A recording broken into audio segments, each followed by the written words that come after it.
আসসালামু আলাইকুম। আর যে কথাটা বলতে চাই সেটা হচ্ছে যে আহ, কোপা আমেরিকাকে সামনে রেখে ব্রাজিল ফুটবল দল তাদের 23 সদস্যের নাম ঘোষণা করেছে। সেখানে ওয়ার্ল্ড ফেমাস একজন ফুটবলার নেইমার জুনিয়র, যে যেমনি দেখুক ফুটবল যারা ভালোবাসে তারা নেইমার ভালো প্লেয়ার, এটা সবাই মানতে হবে। যেহেতু আমি আর্জেন্টিনার সাপোর্টার, মেসি ভক্ত, তো আমি এটা দুঃখ পাচ্ছি যে একটা ভালো ফরম্যাটে প্রতিদ্বন্দ্বিতামূলক খেলোয়াড় থাকলে ভালো লাগে। তো 3-4জন খেলোয়াড় নাই।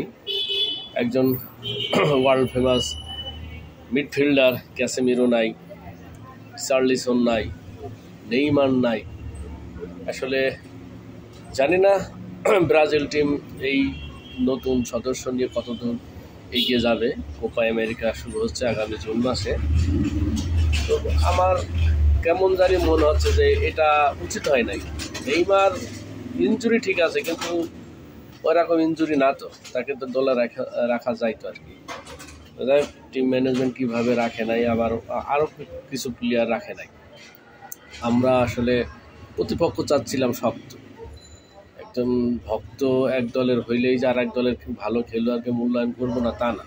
নেইমার অবভিয়াসলি ভালো প্লেয়ার এবং ক্যাসেমিরো সেরা মিডফিল্ডার, আবার সিলভাও নাই। সিলভা কিন্তু ওয়ার্ল্ডের যে কয়জন নামি দামি ডিফেন্ডার আছে তার ভিতরে কিন্তু সিলভাও একজন। আমি মনে করি যে আসলে এটা আমার আমি যেহেতু আর্জেন্টিনার দর্শক বা ফ্যান, তারপর আমি চাইবো যে খারাপ হয়েছে আর কি, ভালো হয় নাই, আমার কাছে ভালো লাগে নাই। নেইমার থাকা উচিত ছিল, বা ক্যাসেমিরো বা আরও যারা ভালো ভালো প্লেয়ার ছিল তাদেরকে দলে রাখা উচিত ছিল। এটা আসলে কাম্য না। তারপরেও শুভকামনা, সামনে কোপা আমেরিকা শুরু হবে, ব্রাজিলের জন্য শুভকামনা।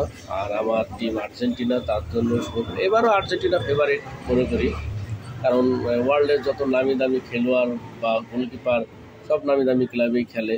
টিম ব্যালেন্স, টিম স্পিরিট, সার্বিক দিক দিয়ে আর্জেন্টিনাকে ঠকানোর মতো এখন বর্তমান আমি বিশ্বে কোনো ওরকম ধরনের দল এখনও পাচ্ছি না বা নাই। সামনে কোপা আমেরিকা লোডিং, এটা আশা করি। এবং 2026 বিশ্বকাপও সম্ভবত মেসির হাতে ওঠার সম্ভাবনা আছে, যেহেতু টিম স্পিরিট ভালো, খেলতেছে ভালো, সব দেখি এই পারফরমেন্সের আলোকেই বলা আর কি। তারপরেও গোলবলের খেলা বলা যায় না, যে কোনো মুহূর্তে যে কোনো ঘটনা ঘটতে পারে।